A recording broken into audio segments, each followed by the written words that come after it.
जय सिया राम दर्शकों, आप सभी का बहुत बहुत स्वागत है इस विशेष कार्यक्रम में और मैं हूं आपके साथ उपिंदर कौर।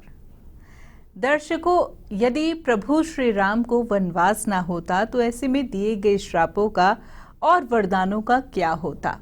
ऐसे में इस कार्यक्रम के माध्यम से अभी तक हमने श्री राम के पूर्वजों के बारे में भी जाना या श्री राम से पूर्व क्या कुछ घटनाएं घटित हुई इसके बारे में भी जाना, इवन हमने रावण के बारे में भी जाना, लेकिन अभी तक कोई चर्चा नहीं हुई माता सीता के बारे में। तो ऐसे में आज इस कार्यक्रम के माध्यम से हम आपसे जानकारी साझा करेंगे माता सीता जी के बारे में और साथ ही साथ माता सीता जी से पूर्व क्या कुछ घटनाएं घटी, बहुत सारी जानकारी आपसे साझा करने वाले हैं। तो कार्यक्रम ध्यानपूर्वक देखिएगा। और यह समस्त जानकारी देने के लिए हमारे साथ स्टूडियो में एक बार फिर से उपस्थित हुए हैं हमारे बेहद ही खास मेहमान। जी हाँ, हम बात कर रहे हैं मोटिवेशनल स्पीकर सौरभ जी की। तो आइए सबसे पहले मिलकर उनका स्वागत करें। नमस्कार सर, बहुत बहुत स्वागत है आपका। नमस्कार सर, इस कार्यक्रम के माध्यम से अभी तक हमने प्रभु श्री राम जी के बारे में जाना, रावण के बारे में भी जाना, लेकिन अभी तक कोई चर्चा नहीं हुई है माता सीता जी के बारे में। तो ऐसे में आज इस कार्यक्रम के माध्यम से माता सीता जी के बारे में चर्चा करेंगे और उनके जन्म से पूर्व क्या कुछ विशेष घटनाएं हुई। बहुत सुंदर। जैसा कि हमने कहा ना कि किसी भी व्यक्ति का होना अचानक नहीं होता, उससे पूर्व में हजारों कम से कम उनके पूर्वजों रहे होते हैं। इसी तरह से एक चीज देखिए कि किसी का भी विवाह जब किसी से होता है, वो होता तो एक दिन है, लेकिन उससे बहुत पहले उसका जन्म हो चुका होता है। तो उसकी श्रृंखला भी उसी तरह से चलती है। तो इसी तरह से जब क्या हुआ, भगवान राम होंगे तो उनके लिए विवाह के लिए सीता होंगी, तो उनका भी कुछ तो रहेगा। बिल्कुल। तो उसके को लिए क्या होता है कि हम जब उस तरफ देखते हैं कि ब्रह्मा जी के मानस पुत्र मरीच हैं, मरीच के पुत्र कश्यप हैं। तो कश्यप के क्या है कि अनेक रानियां हैं, उसमें अदिति रानी से आदित्य हुए हैं, आदित्य से श्राद्ध देव हुए थे, श्राद्ध देव से ही उनके 10 पुत्र हुए, जिसमें कि इक्ष्वाकु हुए, उसके बाद निमि हुए।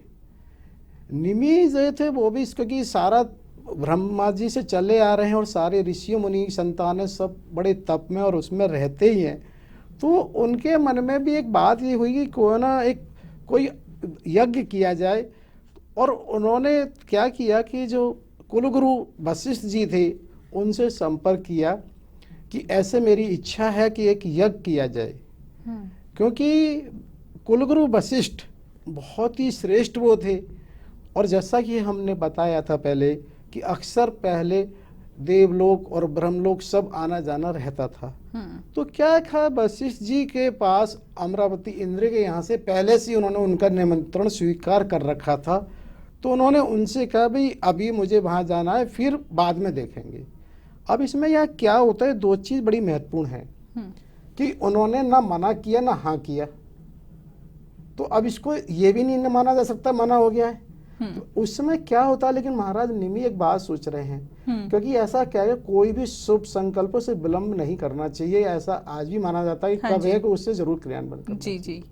तो उसी की वजह से ये होता है कि उनके मन में आता है कि भाई क्या होता है कि वहाँ देवलोक में एक और चीज़ है। जैसे हम आज भी पृथ्वी पे देखते हैं कि अगर हम नॉर्थ पोल पे जाएं, साउथ पोल पे जाएं, तो बहुत विरोधाभास दिन और रात के समय का होता है। क्योंकि हमारे यहाँ जो नॉर्थ पोल है वहाँ पर दिन बहुत बड़ा होता है, साउथ पोल पर दिन छोटा होता है। इसी तरह से जो वहाँ देवलोक है वहाँ दिन इतना बड़ा होता है कि हमारे यहाँ काफ़ी समय बीत चुका होता है, 6-6 महीने का वो उसमें हो जाता है। तो उसमें क्या होता है, उन्हें लगा उनके आने में विलम्ब लगेगा।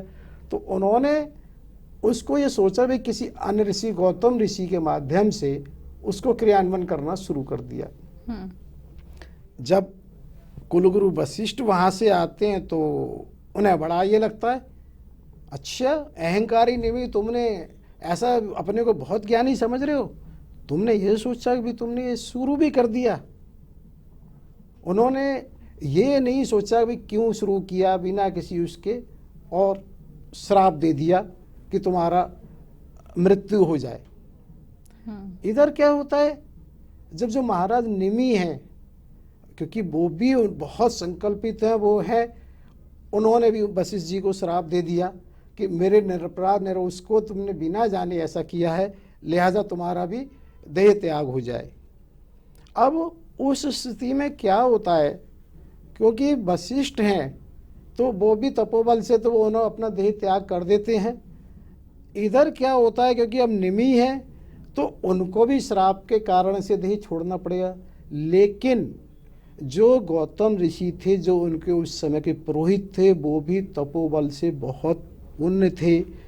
उन्होंने तुरंत ही कहा भी ऐसा कैसे हो सकता है कि मेरा यजमान और बिना किसी उसके ऐसा कैसे हो गया।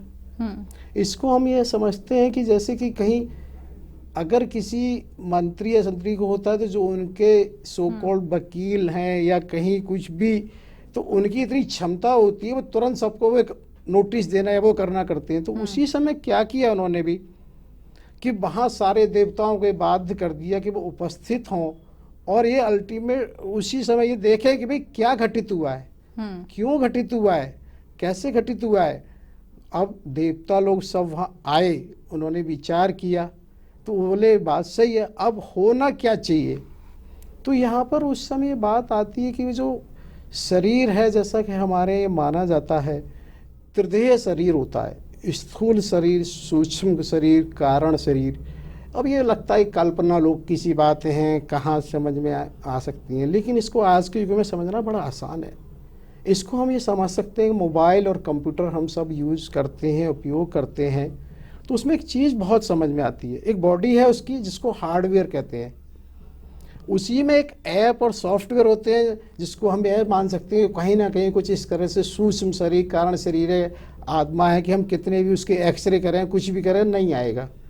लेकिन है, उसको नहीं हम ये कह सकते कि वो नहीं है।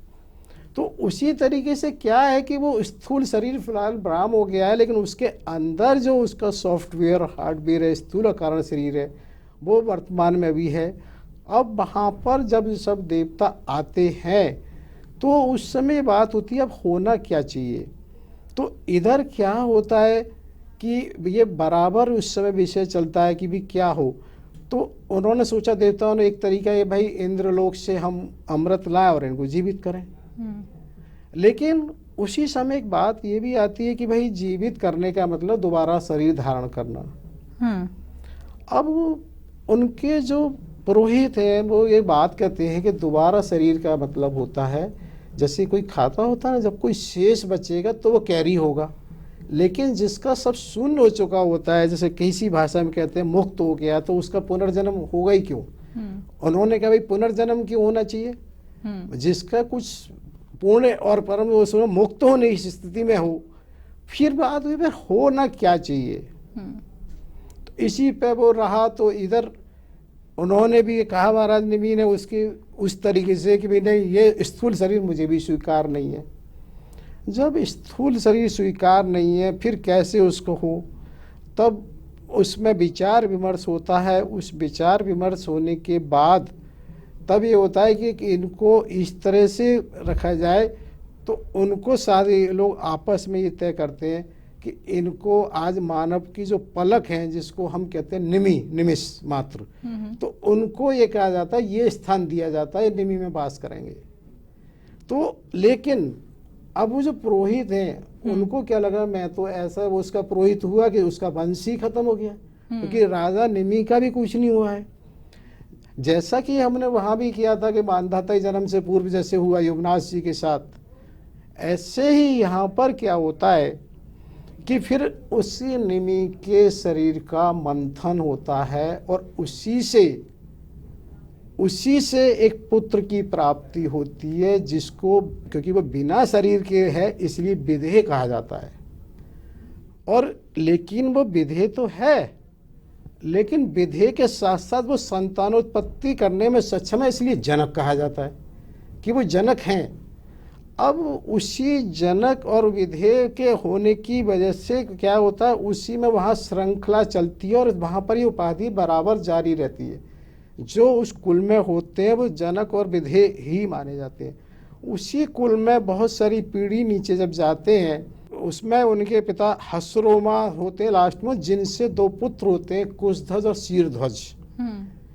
तो क्या होता है, शीरध्वज की पुत्री सीता माना जाता है कि उनके काल में हुई, जिसमें वो बहुत बड़ा ये माना जाता है कि वो उन्होंने जल और वर्षा के लिए हल के वो किया, जिससे कि उनका सीता का जन्म हुआ। सर यहाँ पे छोटा सा प्रश्न करना चाहूंगी। आपने बोला शीरध्वज जी की पुत्री हुई, लेकिन हमने तो हमेशा राजा जनक जी की पुत्री सुना है कि राजा जनक जी की पुत्री हैं सीता जी।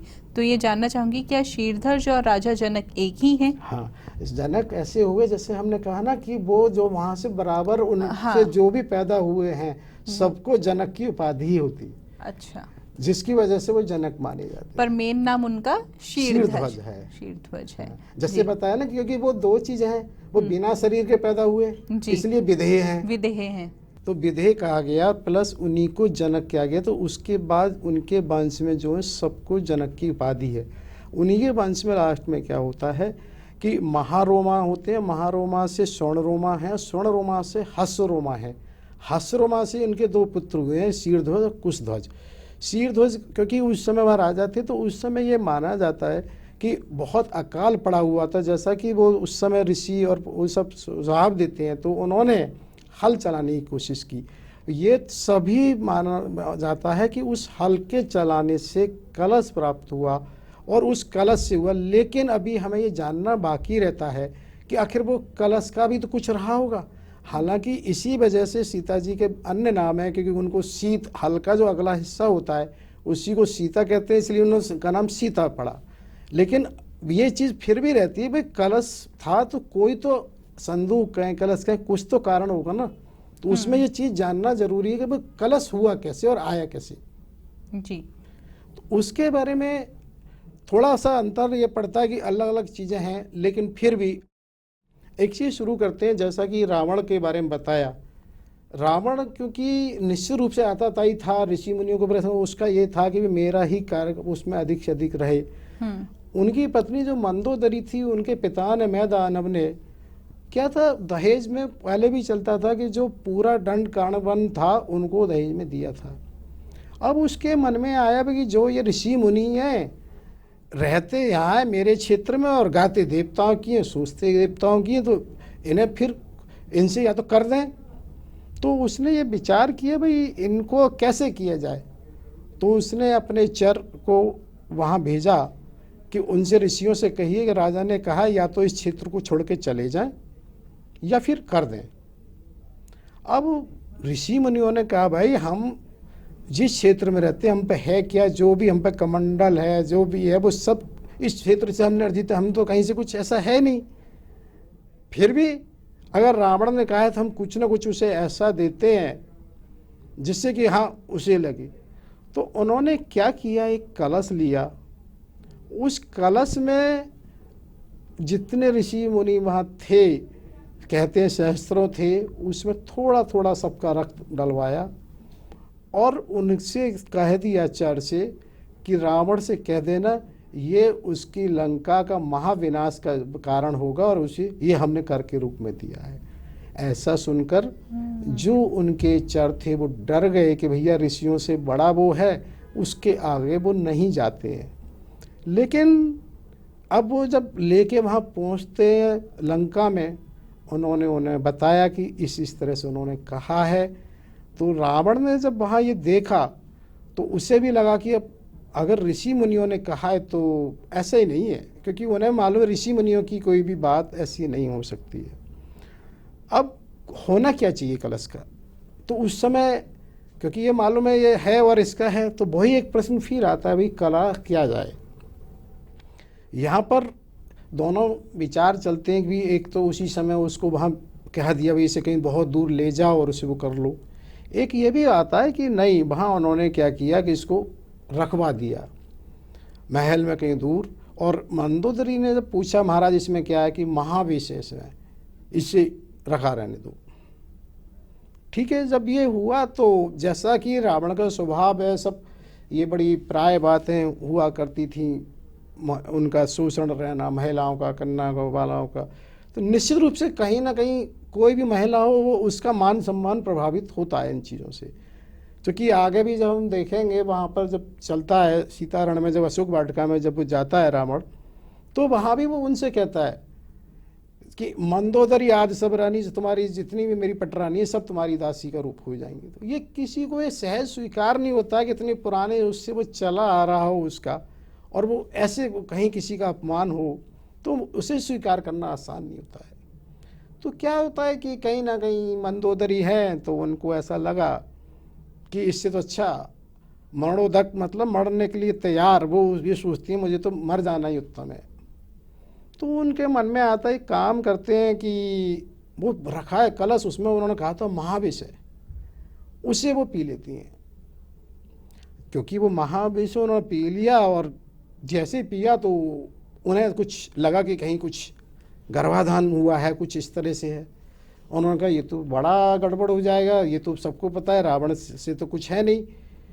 तो उन्होंने ये बताते हैं कि उनको होता है राक्षसों को विशेष अधिकार कि वो कुछ भी उस समय कर सकते हैं। तो उसको इस तरह से उन्होंने किया कि उसको कलश में रखवा के अपने दूतों और उनसे कह दिया इसे दूर कहीं रखाओ, इसको कहीं वो ऐसी जगह ले जाओ जिसका वो नहीं होना चाहिए। तो वो दूत तब ये आते हैं, उसे कराया।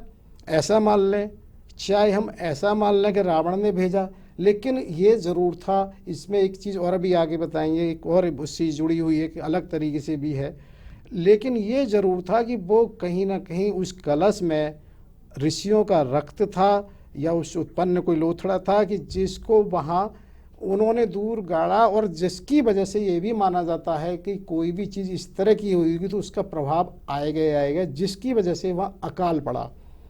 क्योंकि ऐसा होता है कि कोई भी चीज़ अकारण नहीं होती है। वहाँ कहाँ राजा जनक हैं, इतने वो धार्मिक वो भी हैं सब चीज़ें, फिर भी अकाल क्यों पड़ा है? तो उसका प्रभाव था जिसकी वजह से वो अकाल वहाँ पड़ा, और ऐसा हुआ है। सर, यहाँ पर एक प्रश्न और करना चाहूँगी। जैसे कि हमने सीता माता के बारे में अक्सर सुना है कि वो लक्ष्मी स्वरूपा भी है, इस बात पर भी जानना चाहूँगी कि ऐसा क्यों कहा जाता है? ठीक है। एक प्रसंग बहुत उससे आता है कि प्राचीन काल में एक राजा थे पद्माच। उनकी विशेष एक इच्छा हुई कि तप करने के बाद जैसा होता है कि सबका तप करना और फिर वरदान प्राप्त करना, और फिर तो उन्होंने महालक्ष्मी को पुत्री रूप में चाहा। तो महालक्ष्मी जब आए, उन्होंने उनसे ये कहा कि महाराज ऐसा है कि मैं बिना भगवान विष्णु की स्वीकृति की नहीं जा सकती, यदि आपको ऐसा करना है तो आप पहले भगवान विष्णु जी को प्रसन्न करिए, उन्हीं की मुझसे हो सकता है। महाराज ने फिर दोबारा तप किया। एक समय जैसा होता है, जब तप पूरा होता है फिर वो आते हैं वरदान देने। तो उन्होंने उनसे कहा कि मुझे पुत्री रूप में महारानी साक्षात लक्ष्मी पुत्री रूप में होनी चाहिए। उन्होंने कहा अच्छा ही काम करते हैं, मातुली बोलते हैं, एक तरह से नारंगी फल टाइप उनको दिया। उन्होंने उस फल को जब तोड़ा फाड़ा तो उसमें देखा एक कन्या रूप से उन्हें प्राप्ति हुई। उस कन्या को रूप से निश्चित रूप से बहुत सुंदर, क्योंकि दिव्य चीज़ें होती हैं तो उस होती हैं, वो रहें उनसे साथ, उनका रहना करना एक लगाव होता है। लेकिन समय के साथ जैसा होता है कि कन्या को एक स्वयंवर की एक आवश्यकता होती है। जब वो स्वयंवर की बारी आती है तो सारे राजा महाराजा जैसा होता है आया जाता है, बुलाया जाता है, और उसमें रावण भी और उसे भी आते हैं। लेकिन क्या होता है कि सब लोग आपस में एक लड़ने मरने की स्थिति आ जाती है। तो महाराज ये कहते हैं इससे वही बनेगा जिसका श्याम वर्ण, उसका आकाश जैसा रंग हो। तो उस आकाश जैसे रंग की वजह से उस समय जब उधर लड़ाई होती है आपस में, तो क्या होता है कि जो महाराज हैं उनसे भी फिर उसमें युद्ध होता है, जिसमें उनकी हत्या हो जाती है। इधर उनकी पत्नी उनके साथ सती हो जाती हैं। तो इसमें एक मिनट हम ना सती पे जरूर विचार करेंगे। अक्सर करके सती होता है कि सती को प्रथा है या सती कैसे हो जाएगा। तो एक्चुअल में सती है क्या? सती एक स्थिति इस टाइप की है कि उनका तप इतना हो जाता है, जैसे अगर कभी हम लोगों ने ध्यान दिया कि सूर्य तो हर समय हर जगह होते हैं, लेकिन उनको कंसंट्रेट एक लेंस के द्वारा जब हम करते हैं तो अग्नि प्रज्वलित हो जाती है। उसी तरीके से क्या होता है कि वो इतनी तप उनका हो चुका होता है कि वो अपनी इच्छा से ही अग्नि प्रज्वलित कर ली जाती है। क्योंकि होता क्या, समांतराल में परिवर्तन संसार का नियम था, है और रहेगा। हर व्यक्ति उस स्थिति पर नहीं पहुंच पाता है तो उसका दुरुपयोग हो जाता है। लेकिन सती का तात्पर्य ऐसा नहीं था सती जब होती थी वो स्वतः उनके पास इतनी शक्ति होती थी, अग्नि प्रज्वलित होके वो हो जाती थी। आज भी बिहार के पास वहाँ ऐसा कुछ एक मंदिर है जहाँ पर बाकायदा पानी के ऊपर वो सती हुई और उन्होंने ऐसा किया और उसकी पूजा होती है। तो होता क्या है, समय के साथ चीज़ें वो बदल जाती हैं, हम लोग नहीं समझ पाते हैं। कोई भी परिवर्तन दो ही दिशा में होता है, या तो इम्प्रूवमेंट होता है या वर्स्ट होता है, जैसे सुधार होता है या उसका बिगाड़ होता रहता है। कोई चीज़ नष्ट होती है, विनाश या विकास की ओर जाती है। तो उसी चीज़ में क्या होता है कि जब वो बराबर उसमें जब ये देखते हैं कि उसका वो चला आ रहा है, तो उसकी वजह से ही उसमें सती जब वो हो जाती है और राजा के साथ में, तो वो कन्या अकेली रह जाती है।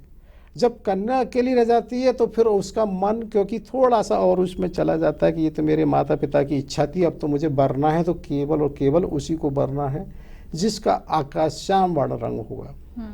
तो वो तप करने लगती हैं। जैसा कि रावण का है स्वभाव कि वहाँ जब वो जा रहा होता है तो उनका एक सारथी होता है सारण, वो कहता है महाराज देखो देखो एक बाला, और उसमें वो तप कर रही होती है।